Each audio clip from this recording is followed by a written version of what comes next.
Welcome to Talent Bus, where I talk with SaaS companies on how they are doing their talent acquisition. In today's episode, we are talking about making your first hire. I have guests from Introist. Their founder, Tommi Huovinen, is joining me for this episode, and we discuss on how they made their first hires. Let's start the episode by going back in time for the moment when they decided to launch the business. How did the founders found each other and when they decided to go all in? Yeah, sure. So it's a more or less like a traditional story. So we have 4 co-founders. So we were working with the same company. I started a bit earlier. It was called Wunderdog. It's a software development agency based out of Helsinki and then Berlin and a few other locations as well. But basically, this revolves around how the founding team basically met each other and how did we kind of ended up building a company based on experiences. But basically, I joined Wunderdog back in 2015 or so. So I was basically in charge of building the sales and design teams. And then my colleague, and now currently my co-founder Klaus, joined a little bit later. And Klaus's role at Wunderdog was more or less to do the same for the engineering teams. So fast forward a few years, also Nico joined. Nico was the first also co-founder here at Introist.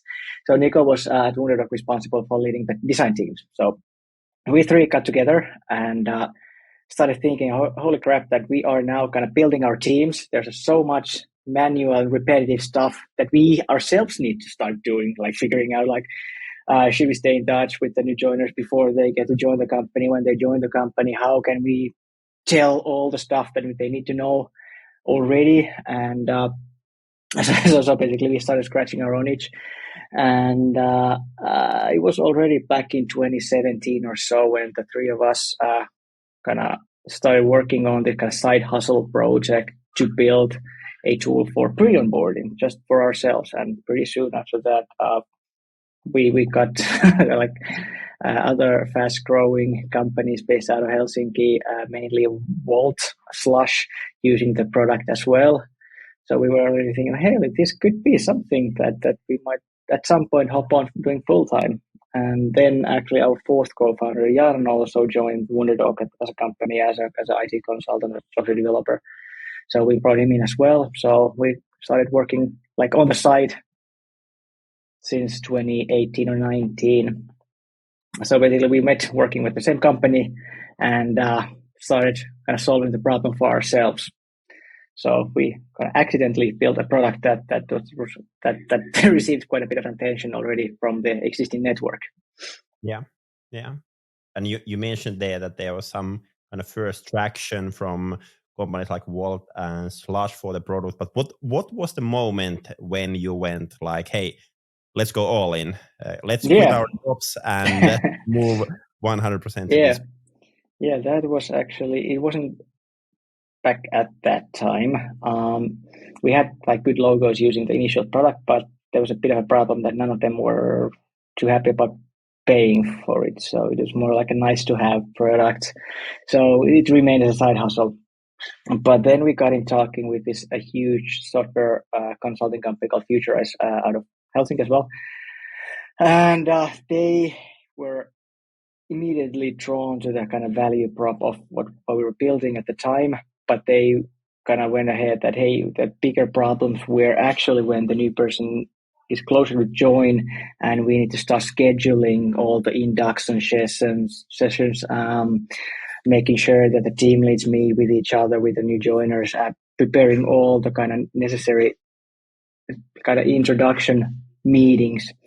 And if we could kind of build or develop our solution further towards that end, then we'd be on to something big. And then we actually did that.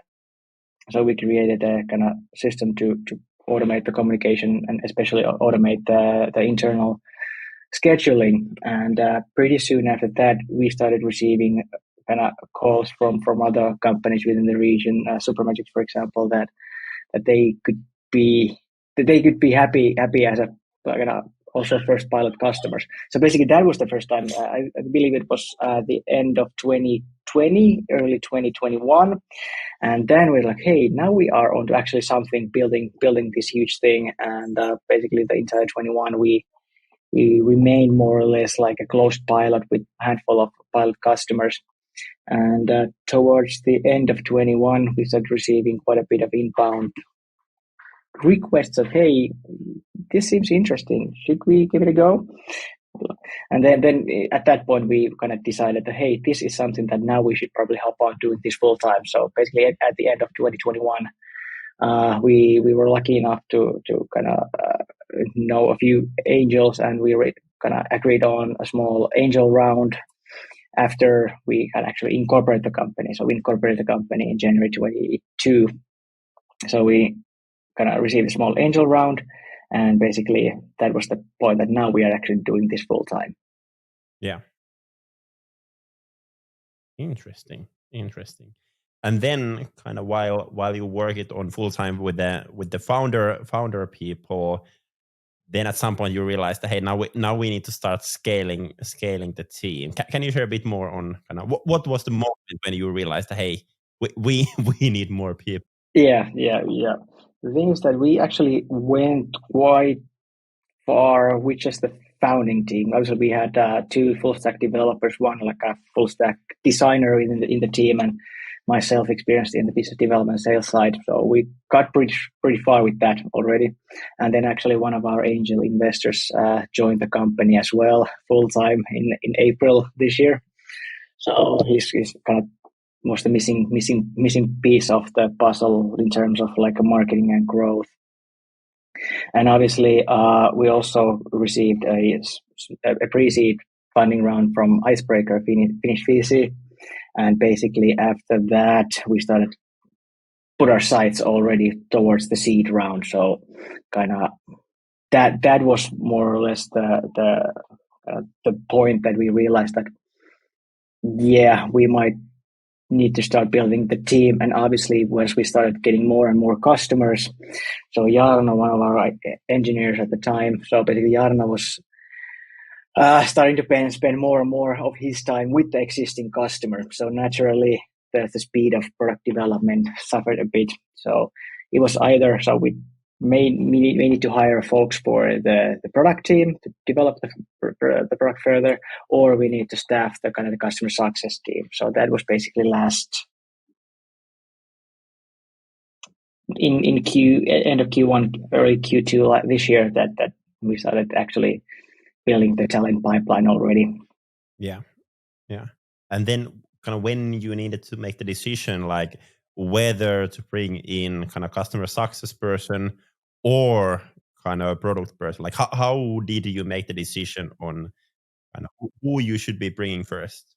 Yeah, that's an extremely good question. So basically, actually, this is more like a wider topic. So after the pre-seed round, so basically we started focusing already on the seed round and what type of team we need to have in place after that. So to take basically us to the next round of funding. So early on, we already started building so-called talent pipeline. So that was actually one of our OKRs already for this year. So we didn't we didn't set out just to hire one person, but we basically started talking as many talented folks in product development, in customer success, in sales, marketing, different roles. And basically, as a product company, early in the kind of still in the R&D in last spring, so we started kind of focusing on the first hire most likely should be either a product developer or a customer success person. So we kind of started early on building already the talent pipeline and started focusing on that we need to bring a new talent at some point. The sooner the better, obviously. Yeah. I really personally believe in that same approach on like building talent pipelines. I think there are too many companies kind of doing recruitments like super ad hoc, like realizing that, hey, now we need a developer, and then you're gonna start the recruitment. Then it takes a lot of time rather than kind of really building a talent pipeline, something that we have done in Talent B as well. So like talking with a lot of recruiters, talking with a lot of employer branding specialists, and being super honest about the fact that, hey, most likely we cannot hire you right now, but kind of really build that relationship, share with the person that, hey, we really want to have you, but we don't know yet when, and then kind of sell your company to that person. So then they are kind of in a situation that they really want to join your company. And then it's basically all about like, hey, when we get that seed round of funding, we can hire you. And that person is kind of, if you have done the sales work in a proper way, that person is kind of ready to wait until that moment. Kind of if they are currently working somewhere, like, hey, I can wait. I can work here for a few more months. And when you have the seed funding, call me. I will join your company. Yes, definitely. That's something that we've been doing also. Basically, we do categorize everyone we talk to either kind of right now or kind of in the kind of post-seed round bucket. So yes, obviously, generally very open about this with the candidates that your profile seems amazing. We'd love to work with you, but that would actually take place sometime when we kind of get off the next round of funding. Yeah, exactly.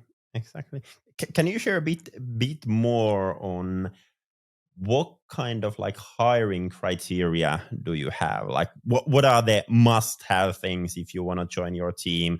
What are the nice-have things? Like, do you have a clear list? Like, hey, here are 10 things that are must-have in order to join your company. Yeah, yes and no, obviously. We are an early stage company, so the first hire will be in the core of building our company. So it's almost like a founder type of profile. And well, obviously, whether they like it or not, they can and will have to do everything basically between heaven and earth. So what this actually means that everyone needs to be sort of like I'm not sure if like this is a criteria or not, but basically everyone needs to be more like a T-shaped individual, a generalist, so to speak. So they have wide range of knowledge of a lot of things, and then they have a kind of deep knowledge of something. And in our particular case, the deep knowledge needs to be around the product and the customers at this point. But obviously the deep knowledge most preferably be something that the rest of the team lacks, so bringing something new to the table. And I really want to highlight that at this stage, everyone should be more or less like a generalist rather than a specialist. Time for specialists come a bit later. Exactly. Do you think that kind of either like founder background or early stage experience is kind of a necessary thing when joining a startup at this stage? Or could you imagine like hiring someone who has been only working with like big companies, like, hey, I've been working 10 years in Microsoft, and then I would be moving to a startup like this? We are actually in touch with a lot of good folks from Salesforce, for example, building the kind of they have good experiences from there. But yeah, so as an early stage startup or a founder experience, I don't consider that as a must, but obviously highly regarded. Now, what is a must is that the person has to have been part of building and starting something new and seeing it go through, basically either within a large organization or a startup.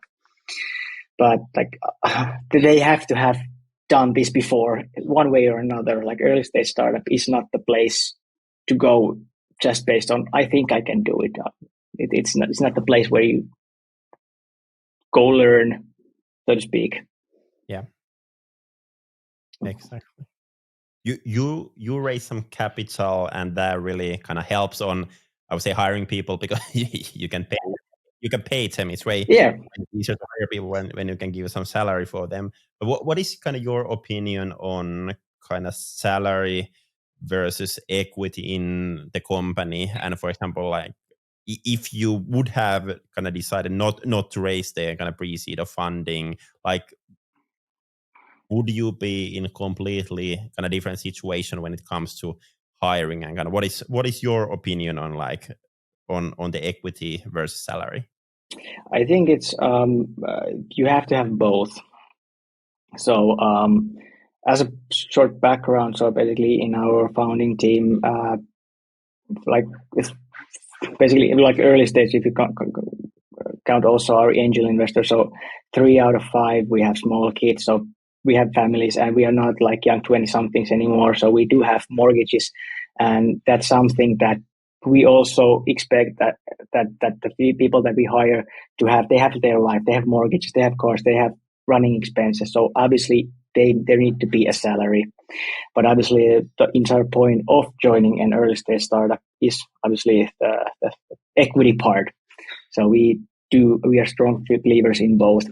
And we actually have a kind of range of where to put the candidate. We actually talk about this quite openly on our website and with the candidates that they can basically, based on their life situation, they can either go for the higher salary and lower equity, or on the other end, lower salary and higher equity package, and anything in between.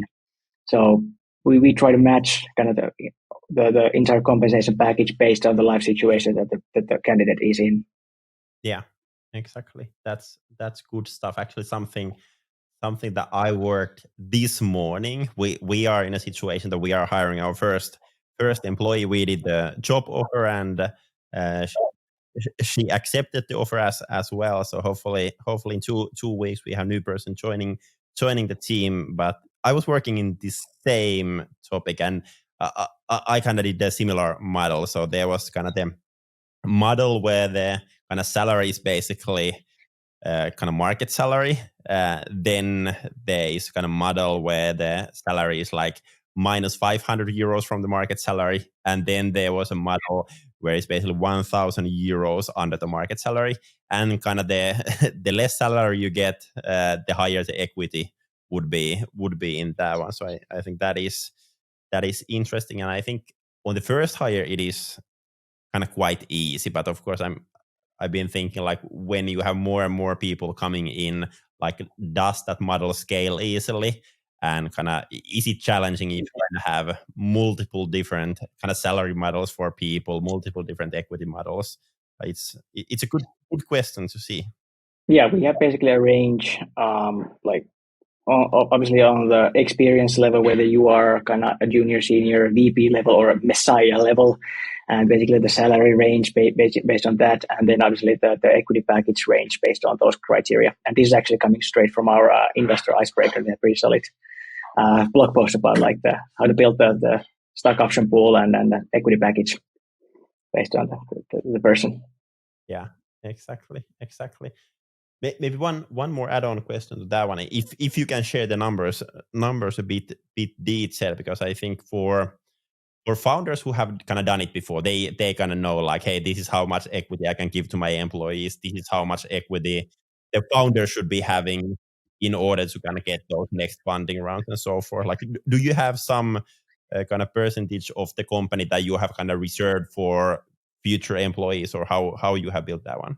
Yeah, basically how that entire thing works, that after each round of funding, you basically set aside roughly, in the early stage pre-seed seed, roughly 10% of the company stock within the employee stock option pool. And based on that kind of 10%, you give out stock options for next employees.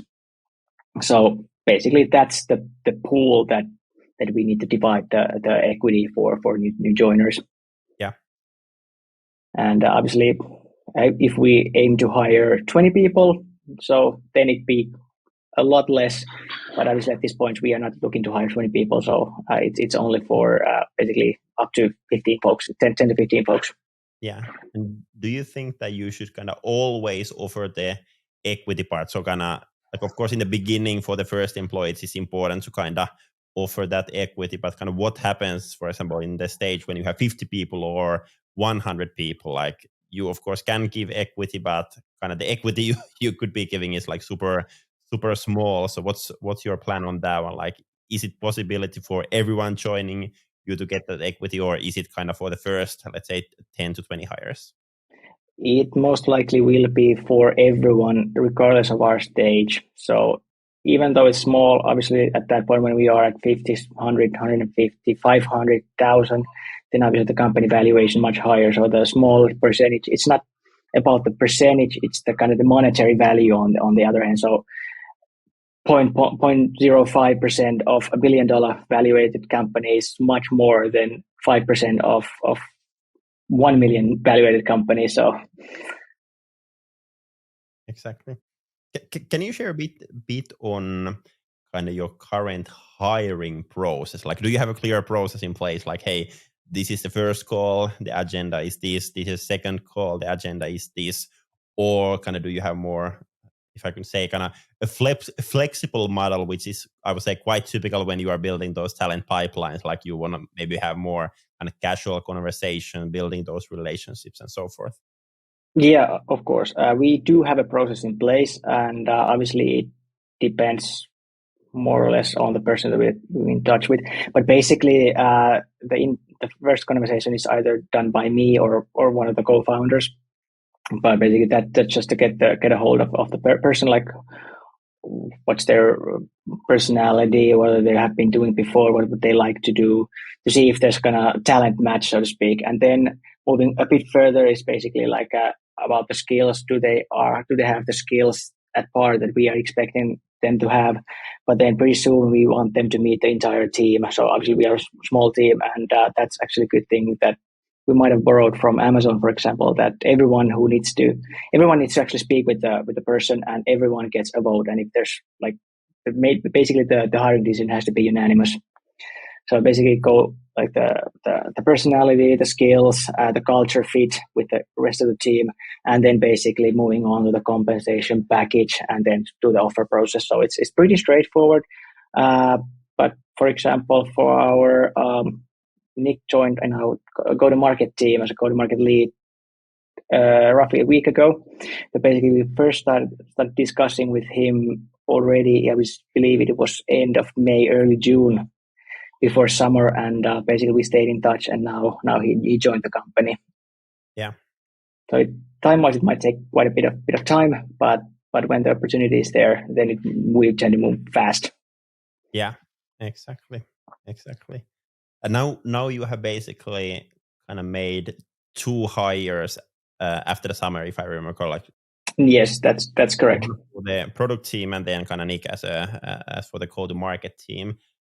Like, what was the difference between the first hire and the second hire? Kind of what I'm trying to ask here is that at least I've noticed, like when you are making your first hire, it is kind of super crucial. You might be doing the hiring decision for the first time if you haven't done like hiring in the past. And then with the second one, it's kind of easier, even though it was a super key role, key hire. But was there some differences on the kind of first and second hire? And now, if you think for the third hire, fourth hire, will it be different? Of course, it's like making the first decision to hire an external, like a person outside of the kind of founding team. It's always a huge step for a company. But as I mentioned, so kind of building the talent pipeline is an OKR for us, and basically kind of one of the key results like behind that objective was to hire 2 to 3 people like by the end of the year in key roles. So basically what that meant that we already had multiple discussions ongoing, multiple very good candidates discussion ongoing, and then we ended up kind of needing the product developer. So we had a kind of perfect moment, perfect kind of candidate, and the perfect time. So that was rather easy decision to make. So we did that basically the hiring decision already before the summer holidays, and then he joined after summer holidays. And then basically the second one was kind of once we did that, like the first hire, then obviously we had already kind of the bullet in the hole already. So that was rather easy as well. And we've already done the paperwork. We already kind of designed the stock option agreements, etc. We had everything in place. So in like contractually wise, it was so much easier. Plus the we already did that kind of decision, and we did that kind of inside process already once. So it was so much easier. And I believe the next ones will be even easier. Yeah, I agree on that one. And I've, for example, noticed now when hiring the first person, like you need to take care of like healthcare, like how we take care of that one, stock options, how we take care of that one, onboarding. Then we need to have an onboard plan and everything like that. So most likely the second one will will be easier.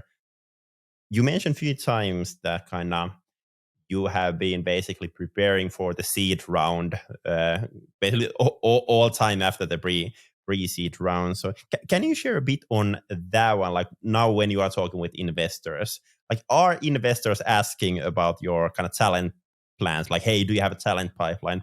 Who you will be hiring? Or are they more interested about your product, your customers, the market you are entering? Or are they at all interested in people? They are interested about the people. Obviously, people are building companies, people are building businesses. So if we say that, okay, this is our growth rate at the moment, and invest some money in us, and we will double, triple, quadruple, make it 10x your money in a certain amount of time. So then the next obvious question is, okay, show me the team that can do this. And for that particular reason, we need to have a kind of pretty solid recruitment and talent pipeline on how to deliver what we promise. So we cannot do it by ourselves.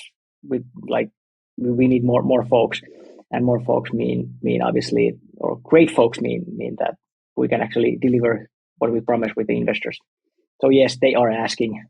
Yeah, exactly. And I think it is kind of easier to get money if you can show like, hey, if you get the money, here are the 5 people that are ready to join our company the moment we get the money, rather than, hey, okay, when we get the money, we start to recruit and maybe we get those people to join in 4 to 6 months or something like that.